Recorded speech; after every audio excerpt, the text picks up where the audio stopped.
This is the Power Producers Podcast, where we are refining and redefining the sales game. Rule number one is you have to believe in yourself. You're the only one who doesn't think you belong in this appointment. The prospect has already validated your existence by scheduling time with you. Get it through your head you belong here, go in there, crush it, and close the deal. A place where sales professionals can come to learn from other sales professionals and thought leaders that have mastered their craft. The difference between a good salesperson and a best-in-class salesperson is only 2 minutes. By spending an extra 2 minutes on what you might think is a mundane task in the sales game, you separate yourselves from the pack, you grow your book of business, you close more deals, and you retain your accounts. As well as their peers who are still striving for perfection to achieve their why. I have a wife and 4 kids. Failure is not an option. Real sales professionals, real stories, real results. Are you ready to feel the power? Hey, everybody. Welcome to the Power Producers Podcast, where we are refining and redefining the sales game. And I don't know, man, I think Kyle's beard game might have gotten shut down this morning. Rodney Erb from Erb and Young in Orlando has brought his luscious beard and talents. I like it. To the Power Producers Podcast. Kyle, yours is pretty good there too, Kyle, man. I got So I tell you what, man, it's you can't really see it right now, but mine's starting to come in like yours in the gray on the bottom here. And it's like this has happened. This has been here a while, but man, it's starting to really it's trailing on up. I tell you what, man, I swear, I look in the mirror. You cannot beat Father Time, man. I know. And it's I looked in the mirror a couple days ago. I was like, holy shit, man. Like, this is crazy. Well, I mean, that's why I have to keep mine on a fade. Fault. Yeah, I have to keep a fade because otherwise I look like Polly Walnuts. Rest in peace. Yeah, I got the white walls going. So, Rod, before we get cranked up, man, why don't you give everybody sort of the 10,000 foot overview? Your backstory is kind of unique, and I think you should share it as far as how you got led to where you're at now with what I consider one of my favorite agencies in the state of Florida. You guys have an awesome shop over there, and your culture is certainly contagious, even through virtual consumption. So I'm interested to talk about that a little bit. And truthfully, Taylor's going to be on next, so we're going to talk to him too. It'll be interesting to see how all that stuff lines up. But the floor is yours, my man. Yeah, man. Well, first of all, thank you so much for having me. I've, David, and I mean this, man. I'm a student of the guys that are doing the thing, man. And you're certainly one of them. You've got my respect. You've got the respect of my partners and certainly our firm, man. So the fact that you'd have us on and want to hear about our story is exciting. And me personally, man, I'm humbled. So thank you very much. My background's not real flashy, man. I was the biggest golfer nerd you ever knew growing up. Golf was all I knew, all I wanted to know. All through high school, I was the kid that I had the worst attendance of anybody in my high school, but not because I was out partying or doing things I wasn't supposed to do. I either skipped school to go play golf or I skipped school to go work at the golf course. Fast forward to those. First of all, I don't see anything wrong with that, by the way.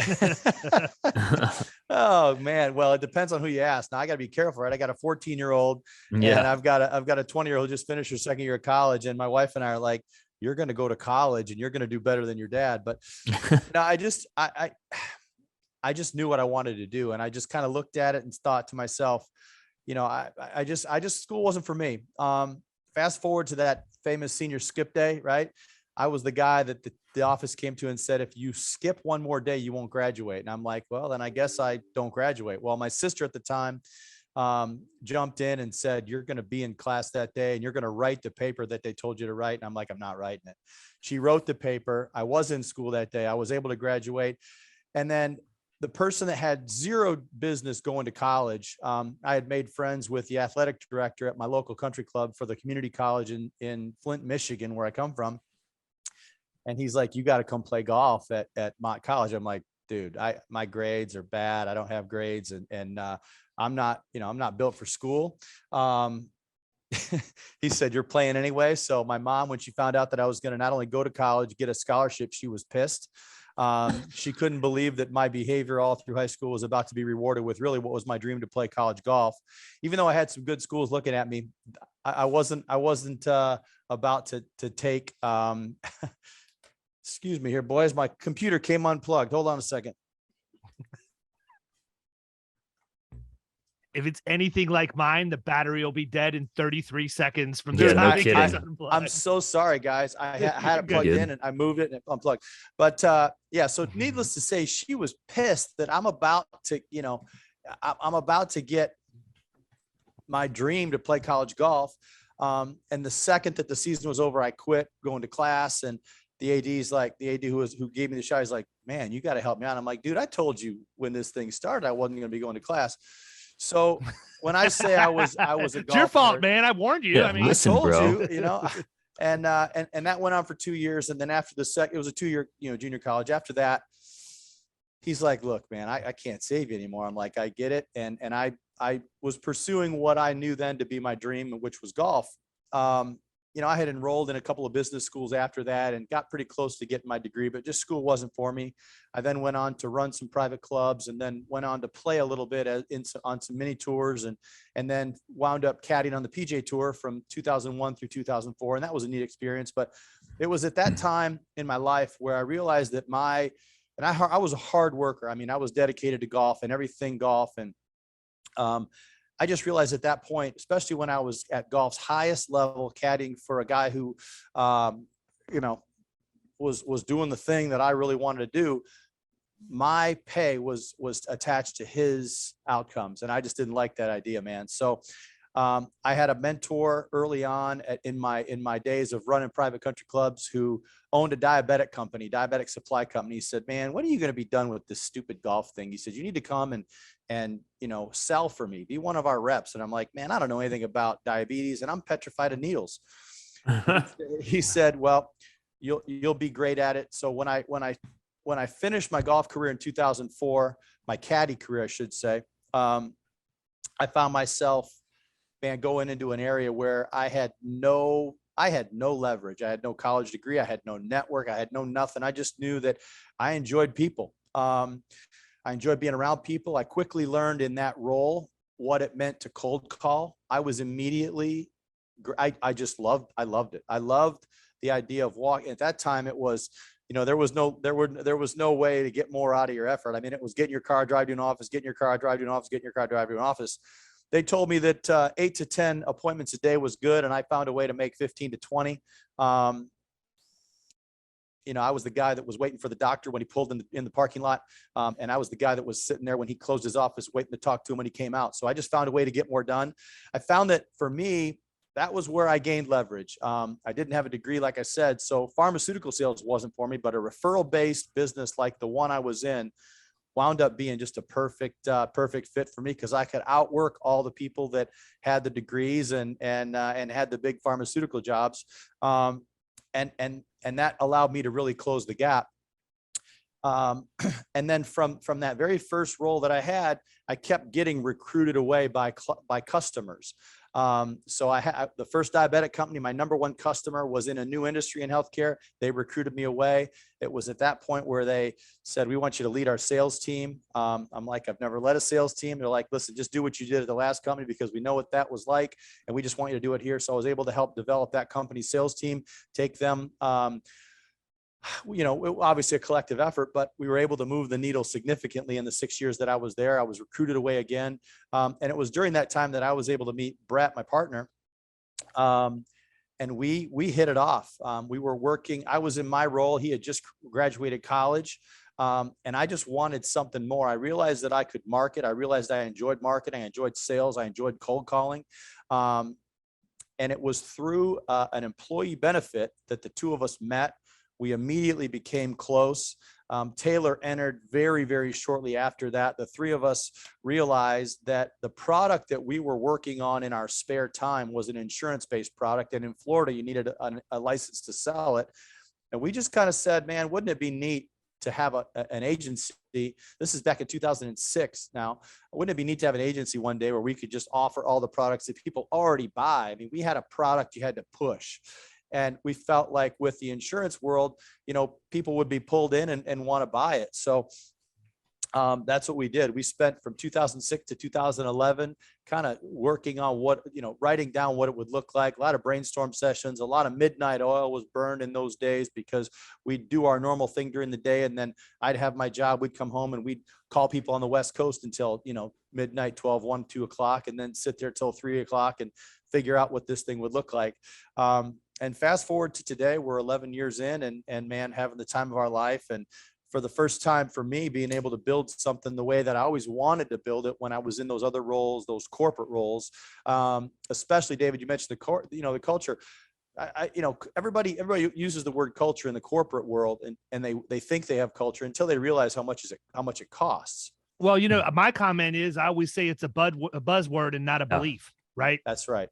That's right. And that's what's been fun for us is we've put culture above all else, right? We've put culture above our own earnings. We've put culture above really anything there is. It's like when we're looking at people, it's like to join our team. And what happened from 2006 to 2011 is we realized we were team builders. We realized that we had a passion for connecting people, bringing the right people on, getting the right people in the seats. And that's really what's holding true today. And that's kind of where we're having the most fun. But culture is a non-negotiable, right? So it's like if someone could be the best insurance agent, but if they come in and they just don't fit our culture, we're probably not going to go down that road. We're not going to go down that road. So it's something that you figure out on the front end in the interview process is what I'm hearing. Yeah, we've kind of, we try to, we've done a good job of it, Kyle. We believe that an interview's fun. An interview's fine. You can learn a lot about somebody through an interview process and you can flesh out some things. We just believe we want people to really want to work with the people that they hang out with and hang out with the people that they work with. So one of the things we do, one of the channels we put people through as they potentially can join our company. And by the way, we hold hiring and recruiting in very, very opposite ends of the spectrum. Hiring is, I need somebody, let's get somebody quick. Recruiting is, who's somebody that I've got my eye on that I'd like to work with, and I recruit them over a period of time. So we always want to be on the recruiting side of things, but once we feel like they would be a fit, then man, the goal is get them in front of their team as quick as they can. Get them out for drinks, get them out for an event, get them out for something other than just, let me show up to the office. Let me be all polished. Let me be all prepared. Right. Put me in an environment where the team's coming off of a day of work. You're coming in wanting to be on this team, and let's just see the conversations that ensue and the chemistries that kind of get built through those interactions. So yeah, it's been fun. And I'm glad that we've stayed true to it, because I think what it's shown is if you look at the team and you look at the culture now, I mean, Monday nights we could have people hanging out at somebody's house. It's not just a Friday or Saturday or a special event thing. I mean, we've really, dude, you guys are doing the driveway workouts. I mean, I've not followed it like daily like I used to, but Kyle, their whole, I'm not going to say the whole agency, but I mean, it speaks to the culture, man, because there's probably, there's a group of at least, I don't know, somewhere between 5 and 10 of them at any given time, including some of their spouses.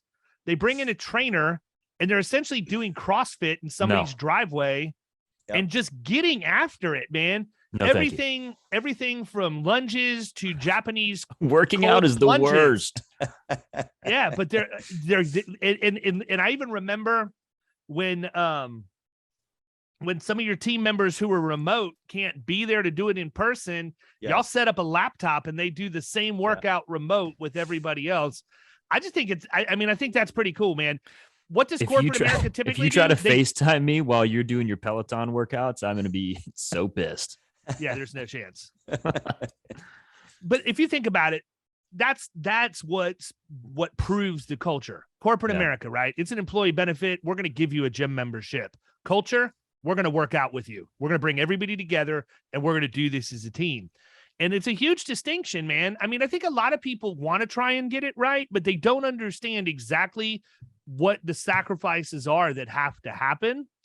And the fact that it's not something that you can just say. Like, I know this is going to come as a surprise, Rod. I'm a really opinionated individual, and I just think that the more times you hear you guys are not the group that's you talk about culture, but you're not talking about culture because you want everybody to hear you talking about culture, right? And the distinction is, I think there's a lot of people out there that talk about how great their culture is because they're trying to convince themselves. They're trying to get themselves to believe that they have something that really doesn't exist. Y'all live it. Like if you're talking about culture, it's typically because it's a caption to a video that you've posted or a photo of a team event where you can see everybody's obviously having fun. And I mean, I look at it even from Brett having a Christmas party at his house and clearing the living room out so that you guys had a dance floor. I'm assuming that was his house, but I watched that, man. And you guys need to know that there are people paying attention to that out there that think what you have going on is really, really cool. And, I wanted to be able to have the opportunity to tell you that, but I want everybody else listening to this to know that because they need to follow what you guys are doing. It would make them better people too. Well, first of all, thank you for that compliment. That means a lot. And I'm glad that that's your perspective and your perception. And that's certainly true. It started with us, man. It's like, are you someone that someone would want to follow is really the philosophy that we abide by, right? I mean, we believe we're a personal development company that happens to sell insurance. That's kind of what got us in the game. That's what's kept us in the game. That's what's taken people from where they are to where they need to be. But the first question that Brett Taylor and I said is, man, if we don't want to be here, if we don't want to do the thing that we're promoting, then why would anyone else? So I think that's been a big catalyst to the culture that we're building. And man, I'm lucky, guys. I've got some pretty remarkable partners. So, we line up. So it's like when we want to put something fun in place, that we want to benefit from, it's easy to find it infectious and then to see that just drift around throughout the organization. And to your point, David, so on Tuesdays and Wednesdays, we work out together. We've got Enrique, who's working out down in Miami via computer. We've got Chris with the Melbourne crew that's over there in his garage doing the same thing. So that's been by design so that everybody can just stay cohesive, number one, and get their workouts in. We're big believers in, what you put in is what you're going to get out, so that's been a lot of fun. And certainly to see that take off in other markets that we're working on has been fun. How do you manage that? I mean, I understand the laptop and the workouts, but having a culture that, is honestly unique, right? I mean, I'm not saying that you guys are doing like crazy stuff, but it's intentional and it's unique to our industry. I think is probably the best way to say it. How do you manage that for your remote team members? Because that's a different challenge. You've got people now over by us in St. Pete. I know you've got Enrique down in South Florida. You've got people in, what is it? Vero Beach. Jupiter. I remember Jupiter. Yeah. Jupiter. And then up in Melbourne, talk a little bit about that. Well, the first thing, man, that I'll tell you is it's voluntary. Nothing, we read a book we've conducted a conference call for Brett Taylor and I for 15 years. And we read a book together and we get on a voluntary call at 9 o'clock once every other week. And we discuss the chapters of the book that we've previously read. We've done that for 15 years. Now that's a voluntary function that we provide for people that are here if they want to give themselves the greatest gift that is personal development. So we provide that channel. And like I said, with the workouts, we enjoy working out. Brett Taylor and I enjoy working out. We've got a lot of ex-college and professional athletes at Erb and Young. So that's been kind of fun to see everybody, want to get back out and mix it up and compete on a workout or compete with something like that. But yeah, I mean, the thing I can tell you is we just want to make sure that the vehicle continues to get better so that more people can get out of the vehicle what they want to get out of the vehicle, right? We don't think of it in terms of work-life balance. We think of it in terms of work-life integration. So if you're looking at that and you're looking at just life, part of life should be your fitness. So if that's important to you personally, and we think it bleeds into your profession, then why don't we try to, find a way to bridge that gap to where we can do that together. And a lot of people you learn a lot about people when you're working together and you're working hard on a deal to get it done, but go sweat with somebody in a workout where it gets dark and you're sweating and you're hurting and you're fatigued and you look over at your teammate who you just grind it out with on an account or on a trouble issue or something the day before.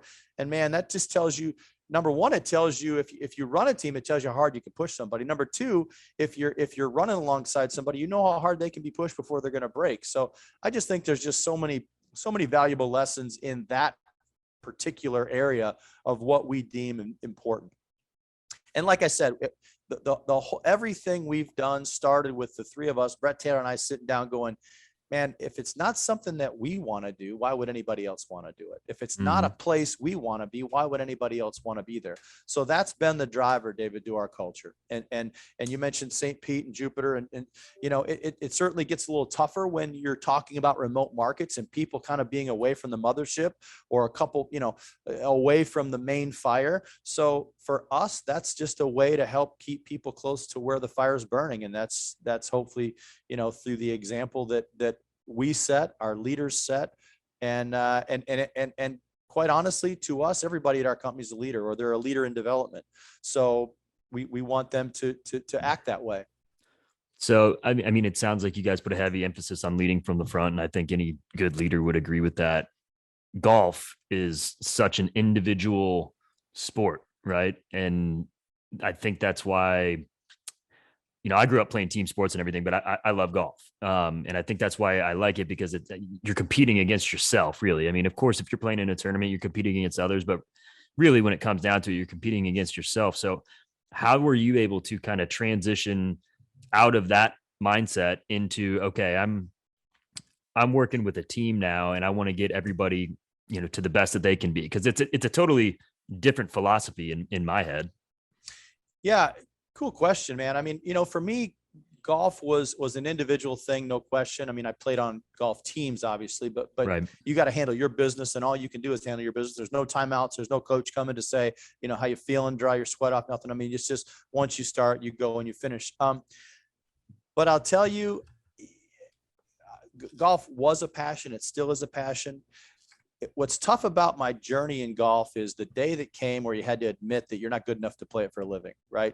I'm driving the United States in a beat up old car, sleeping in dirty hotels, and just hoping one day that I make it to the big leagues. So when you have that day of kind of decision, and you realize that what I'm doing is just not going to be what I'm going to do for long, I think you start to open your mind to other things. Probably, Kyle, and why I like this question is golf is a very selfish sport, very self-centered sport. I was never that way. I'm more of a servant type leader, person, individual, personality, call it what you want to call it. So for me, the transition to a team was very simple, right? It was, and I look at it more in terms of kind of a mastermind, right? It's like finding people that want to share a common goal, first of all. And once you find the common goal, and then you find the people you want to share it with, to me, the transition into the team aspect of what we do, and now as proclaimed team builders, and it was really a pretty simple move. I should say a pretty simple transition. And it's been a fun transition, because what I like about a team, and really my first interaction on teams was my sales teams, right? Back in the healthcare days. If one person hits their numbers and 5 of them don't, is that a successful month? Well, it will be for that individual, but collectively we aren't where we need to be.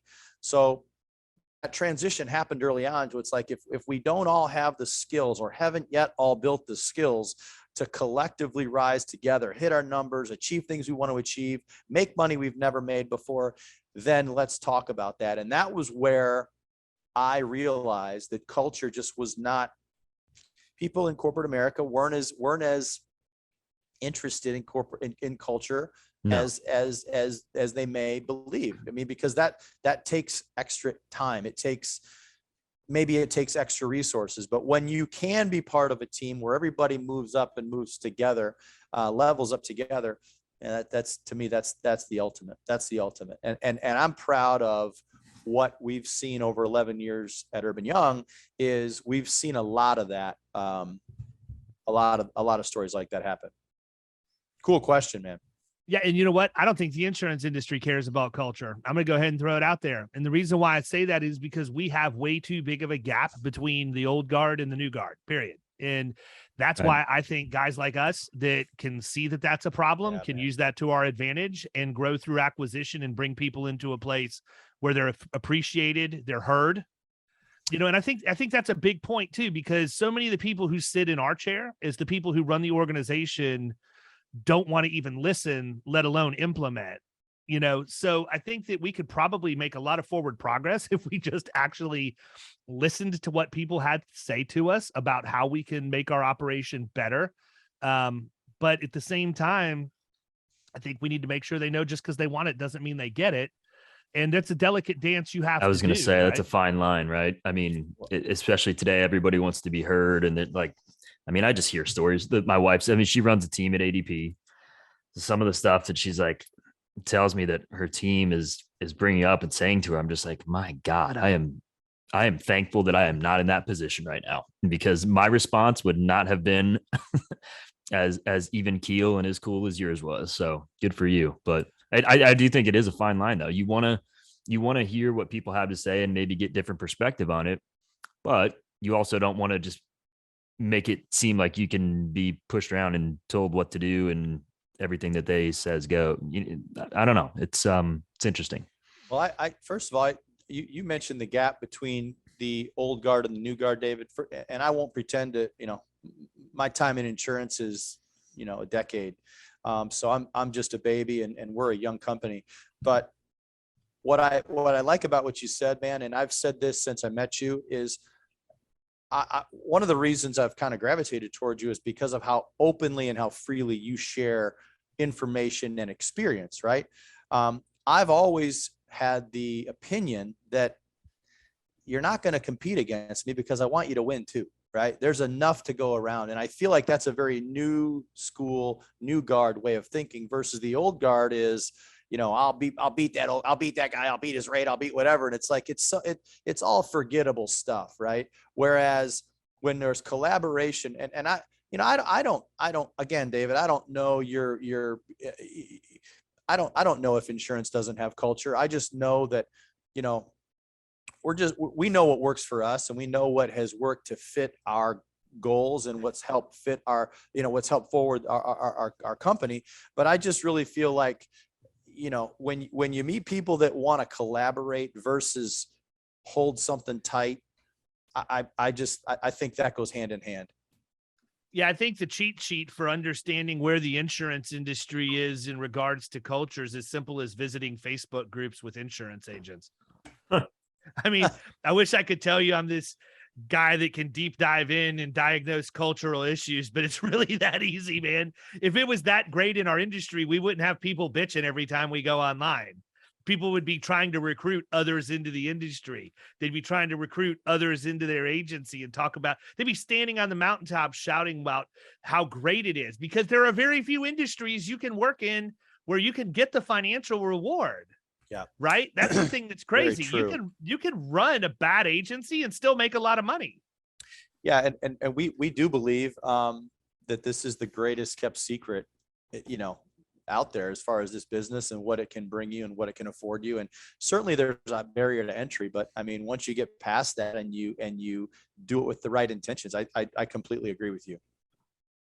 Yeah, but even the barrier to entry is not that big. What is it? You take a class and you pass the test. I mean, it's harder here though. It's interesting because as I travel around and I hear people in other states talk about getting their license, all of a sudden the 200 hours of education we have to take before we get ours seems like it's a lot more difficult. Yeah, no doubt. I had a little different route. I started with my 440, learning the business. And then, after the year did the conversion course. So I found that was, for me, that was a lot more fluid way to go, given my, my history in school. And if someone had said, man, in order for you to do this, you got to sit through 200 hours of classwork. Yeah. And I might've had a hard time doing that back in the day. I think I could do it now. I've grown up a little bit now. So what about doing it that way do you think made it smoother for you? You know what? Another cool question, Kyle, because I think that's a better route for people. Number one, I think that if you could come in as a 440, get paid to learn the business, and then convert yourself to that 220 if sales, or if sales or being a producer is your plan. To me, that makes more sense, because I think during that year that you have to have that 440 working under a 220, I think that you just get way more practical application. So for me, I found it, when I went to sit for that 440 conversion, the 40-hour conversion class, and then to take the exam, I just felt like so much more stuff was relevant. And I was able to draw on quite a bit back then. That makes sense. Man, I'm trying to think. I had a question and it left me as quick as it came to me. Talk a little bit though. I think it's interesting because your agency is starting to make the shift. I mean, that's one of the reasons why you and I have gotten to know each other over the last several months. Heavy personal lines, relationship-based referrals. Your role in the organization has been commercial. So talk a little bit about that and kind of what your vision is and where you're looking to push things to in the next several years, because I know that's a big emphasis for you. Yes. Well, so Brett Taylor and I, this past January, we're recording this in January, we were in Denver at the One City World Tour. That was our first industry event in 10 years. Kind of just kept our head down, did what we did. We really worked hard and poured the resources towards scaling our personal lines side of our business. Taylor has done an outstanding job there. And certainly with the collaboration of Brett and me at times, they've got a heck of an operation running over there. So we've always we came into 2022 realizing that 2023 was going to be the year of commercial, and it was going to be our chance to scale commercial. Well, fast forward to January, David, we learned about your program, Killing Commercial. I know we're not here to, only talk about that, but I'm gonna tell you right now, if you're listening to this episode, man, and you're a commercial producer or in the commercial space at all, the resources that Killing Commercial has provided, and certainly David, what you've provided me personally, and I know our organization, it is worth every penny. We're just getting warmed up, brother. No, I know, but I mean, so that came early for us. It came ahead of our plans to scale commercial. So what wound up happening through our entrance into the Killing Commercial program is we just started looking at things we were needing to get ahead of in order to make sure that when 2023 turns the calendar year, we're headed where we want to head, which is a pretty aggressive goal over the next 5 years to get our commercial department scaled and get it more in line with where we are personally. So there'll be, and part of that too has been, a lot of what you talk about either in your book, The Extra 2 Minutes, or what we talk about obviously in Killing Commercial, is finding out who your ideal client is. We as we scaled personal lines, we got a lot of opportunity from existing people. And then really in the beginning, it was my network or Brett's network. So we were able to write some nice accounts, some nice middle market accounts. But for the most part, it was just a lot of really good small business. But it was us having to be generalists, taking what was given to us. We weren't really ever equipped to be specialized and be targeted to go after what we wanted to go after.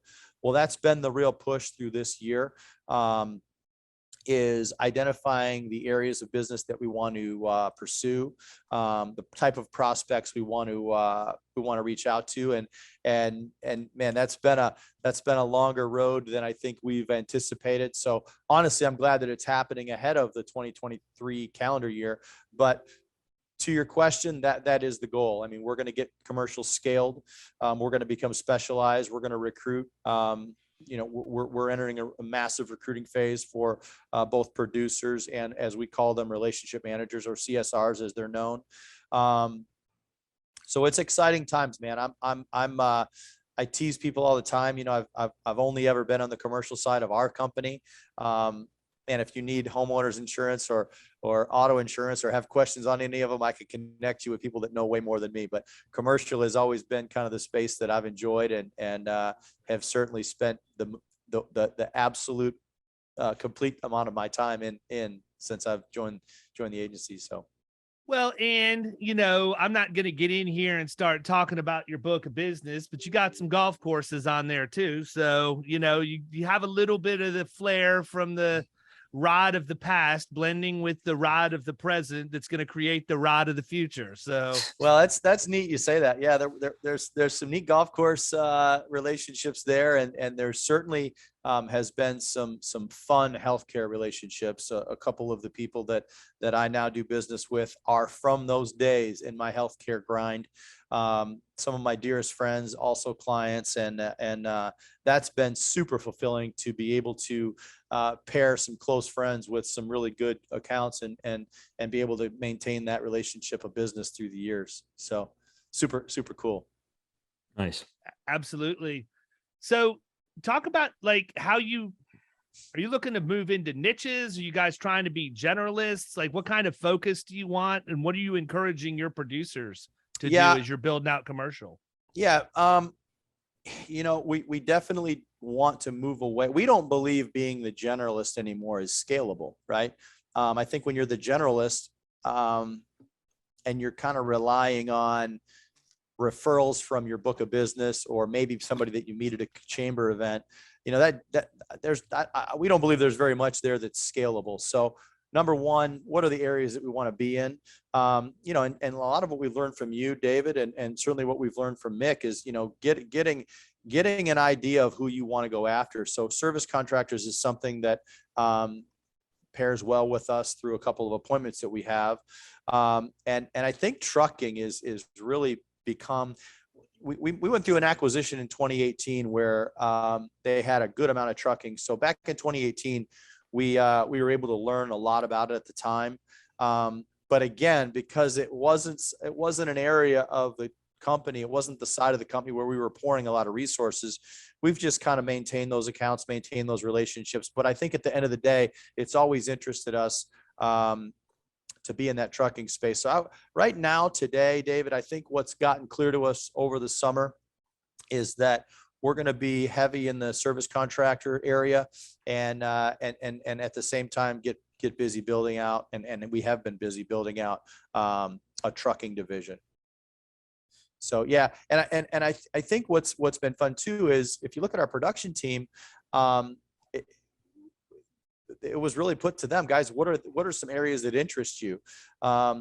Joe drove a truck, so when I talked a little bit about what we were interested in, he's like, "Man, I know that space. I drove a truck." So that's fit well. There you go. Yeah, and I mean, and Eric's, who's been with us for I think 4 years now, and who's turned out to be an absolute beast of learning the markets and knowing where to go with things because he's had to react to them. I think and through that has written a ton of service contractors. Now being able to target them and go after them and know that we have a partner that will and to me, I think those are what's fun about that. And again, David, more stuff we've talked about and learned through you is when you know what a carrier wants and you know that you're just going into that space with maybe that carrier at the top of mind to be able to say, if you're not with this person, you should be, is there an interest in spending 30 minutes together? And honestly, if there isn't, cool. If there is, great. We're not everybody's flavor, and we certainly don't try to convince people. We believe that, amateurs convince and professionals sort. So, using that philosophy through that carrier partner in that specialty, I think has been a lot of fun. So we're going hard with that right now. Nice. I think is interesting is every time I hear you say something, it's not I believe or I think, it's we believe or we think. And, I think that needs to be pointed out. For those of you who are out there thinking, this guy is just like the rest talking about culture, you can't have a normal conversation with somebody and use the term we, where so many people place I and not have a great culture in your operation. I mean, it just speaks to the selflessness that you have, Rod, and as well as just the general culture of your firm. And, I believe wholeheartedly that with what you just said, I could walk into your office, ask any employee their thoughts on the exact same thing, and their answer will probably start with, we believe. So I think, kudos to you, man. Those are the things that I pay attention to. just because I always am trying to figure out, is this guy the real deal? And obviously I know you are. We wouldn't have you on the podcast to begin with, but I'm pointing that out to everybody else because I think that by and large, we have a good chunk of our listener base that are always trying to figure out how they can shoot holes in everything we bring up or everything we talk about. And what a miserable existence, people. Seriously. Grow up, dude. Well, yeah, come on, man. You know, David, Mean what's girls. Funny? You know what's funny though, David, is first of all, again, thank you for that compliment. But I mean, this is why I gravitated towards you. I said to you, I don't know if you remember the conversation we had in Denver, but you know, we're 10 years in. We've not scaled a commercial department. We have things we believe in, and we have non-negotiables, and there are philosophies that drive us. But there are probably everybody else that's out there knows more than we know about what we're actually trying to do. So you're one of those people. It's like, if you have a chance to sit down with someone who's done what you're trying to do, why would you poke holes in it? Why would you just sit down? I mean, I'm writing as we go, you know, I mean, so it's just how people like believe. to complain. People like to bitch and moan. No doubt. Well, I appreciate that, man. That's a cool compliment. But at the same time, it's like, you know, associations, you are the association, you are the average of the 5 people you associate with, right? So it's like, if we're trying to scale commercial, I mean, we need to be around people that have done what we're trying to do. And then it's just a matter of, you know, just follow the lead, you know. If you're the smartest guy in the room, you need a new room. So that's just kind of how I follow up to the point you just made. I never have that problem. So Rod, here's the thing, man. You remain even keel. You know, you always seem to be cool headed. I know better. You know, I haven't witnessed anything other than that.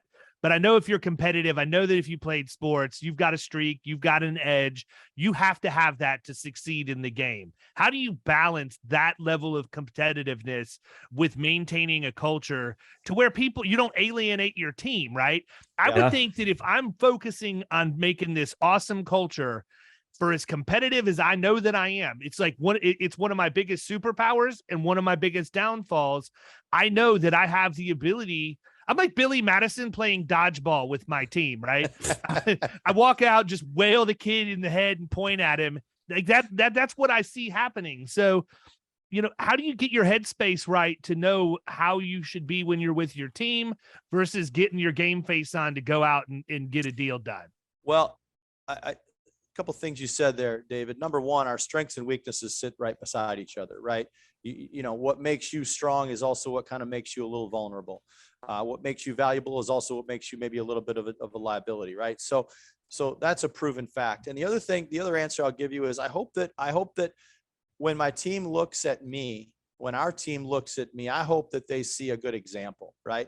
So that's the first thing. The second thing is, yeah, man, I run hot. I mean, I want to make the call that nobody wants to make. I want to solve the problem that nobody wants to solve. And I want to help because I like to serve others, especially our team. But what I'm learning is that, number one, there's no leverage in that. Number two, if I'm not willing to empower team members, then this whole notion that we're going to scale commercial, it certainly can't move away from me, and it certainly can't move away from leaders. So if team members aren't empowered to handle adversity, handle tough clients, handle tough situations, then we've got a problem. If they're empowered and can't handle it, then then myself, Brett, Taylor, or one of our team leads will jump in there. You ask about me specifically. I do have a competitive streak. I learned early on that, you know, you don't have to tell somebody how hard you work, just go work hard. You don't have to tell somebody how good you are at golf, just go play well. So I like to be a little bit more quiet about the things that I'm working on. When it comes to one of the accounts that I've written personally, I do run with a lot of pride. I want to over deliver. I think that their perception of their experience and their relationship management with me, I think, is a big marker in my own eyes as to whether or not something is successful. So yeah, I run hot with that, and I do a lot of things in private on that because I just feel like it's like, why is the renewal on $1 million account a non-event? Well, because there's been a lot of stuff done in the dark that you haven't seen that I've made sure that we get to that point. So that's where I try to curb my own competitiveness, if that makes sense. But I will say that, believe me, there's a lot of encouragement to duplicate that within our team. I just think that, number one, that's easier said than done. Number two, that comes with reps. And number three, that comes with learning how to build rapport and earning the right. It's like, why do I push that person that hard? Because I know that I've earned the right to push that person that hard. So that's my answer to that question. And that's probably, I'm really excited and happy you asked that question. That's probably my favorite space to be in the entire role that I occupy, is that space, whether I'm empowering someone to stand up and have a tough decision, have a tough conversation, or whether I'm in private having those tough conversations and maybe framing up a big renewal that just continues to be a non-event.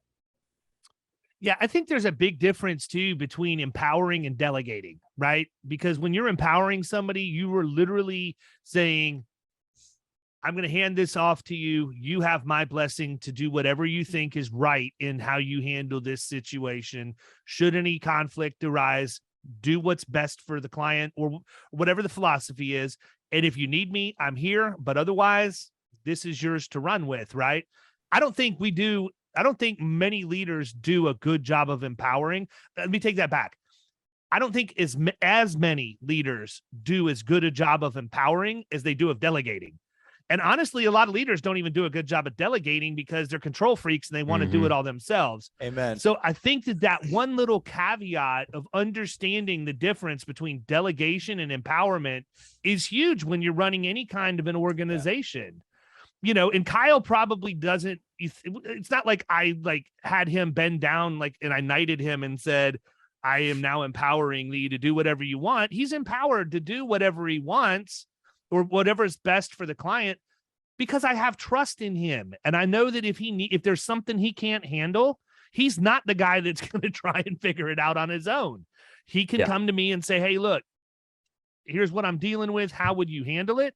Sometimes I know how to handle it right away. Sometimes it takes a few days of me thinking through chew on it to figure out how I would do it. Cause I don't, I know it's hard to believe, but in 20 years, I still haven't seen everything, and when you're dealing with people, there's so many variables. How I handled the situation with one personality might not necessarily be the way I handle it with another one.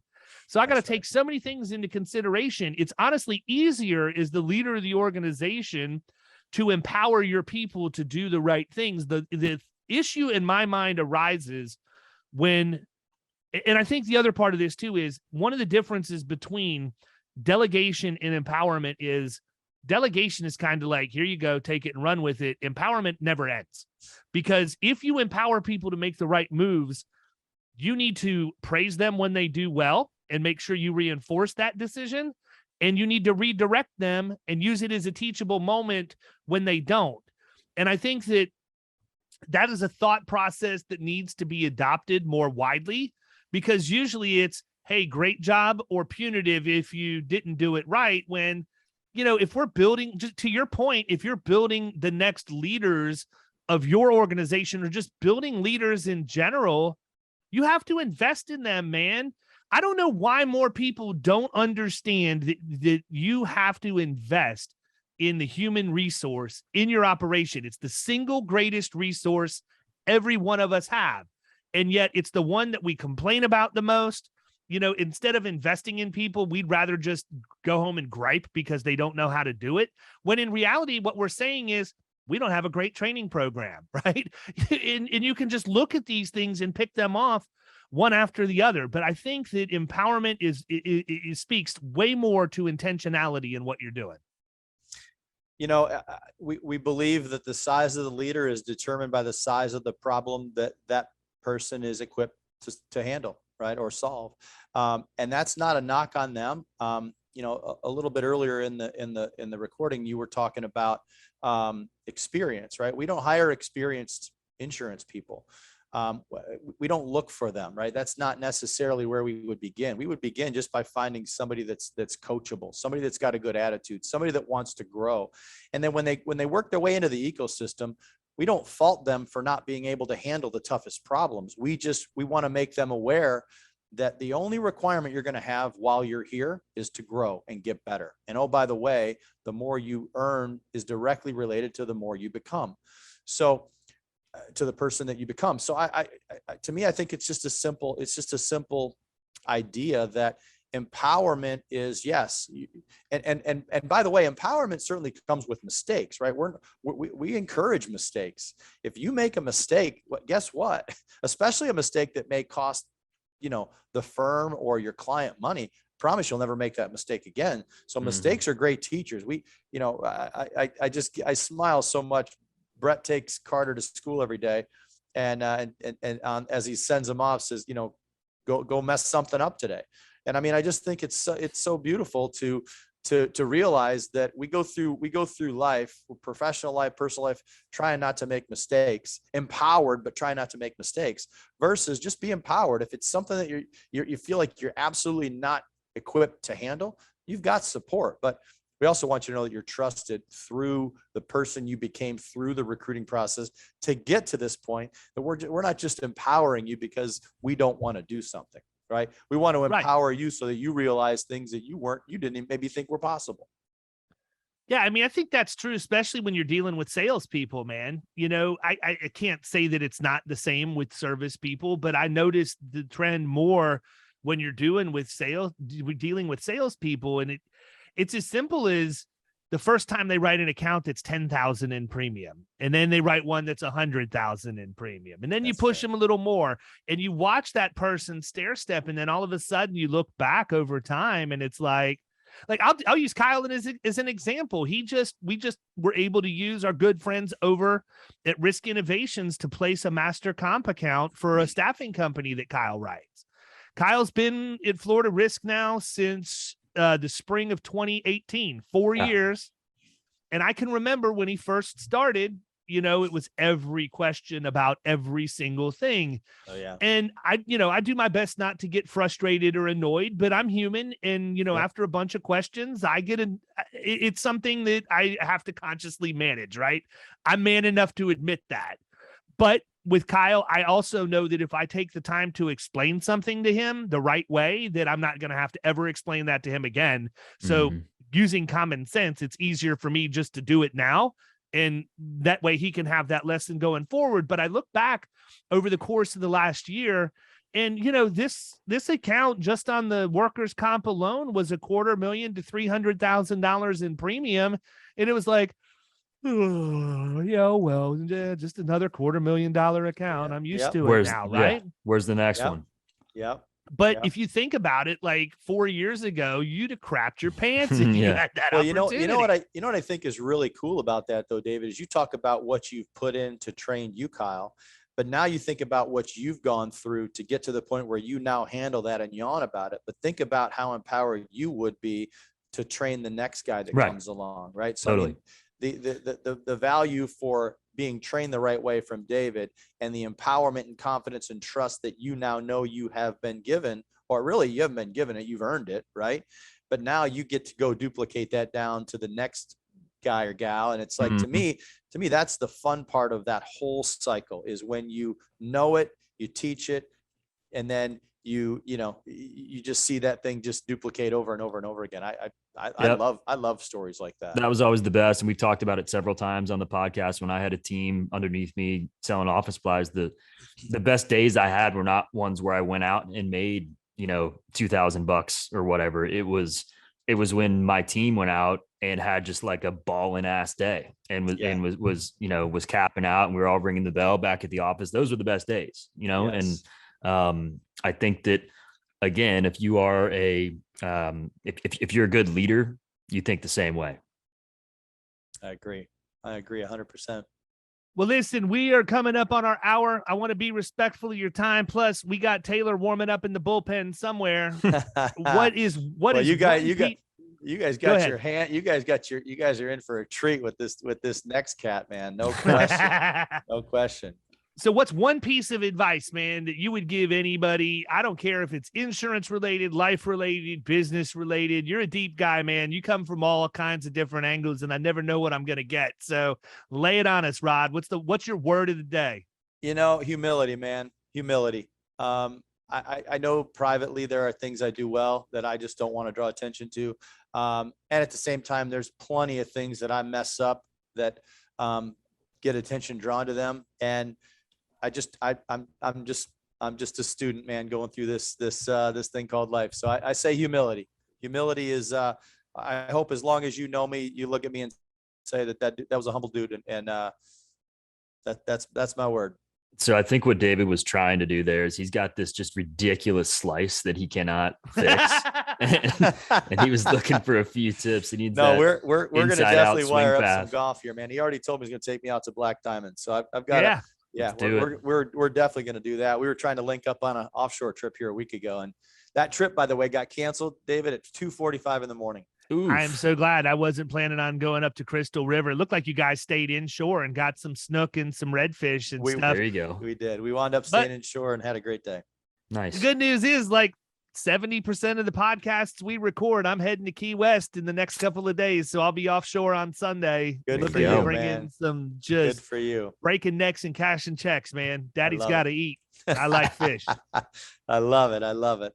All right, brother. We appreciate your time today, Rod. As always, it's a pleasure. Look forward to chopping it up with Taylor next. People, he is Rodney Erb from Erb and Young. They're all over Florida, man. I don't know. I probably should look in our complex and see if they've opened up an office across the street yet. They're everywhere. Really a pleasure having you on, man. Appreciate you being here. Appreciate your friendship even more. Thank you for what you do for the industry and making it visible for all of us silent stalkers that sit out there, watch, appreciate, and respect what you guys are doing, man. It means the world. Thank you guys for having me on. I really appreciate it, and all the best, man. If there's anything we can do for you guys, we're a phone call or a text away. Thanks very much. Talk soon, brother. Take care. Thanks, guys. You've been listening to the Power Producers Podcast. You can follow Killing Commercial Insurance on Facebook and YouTube. And if you want to take your game to the next level, check out our book, The Extra 2 Minutes, and our website, killingcommercial.com.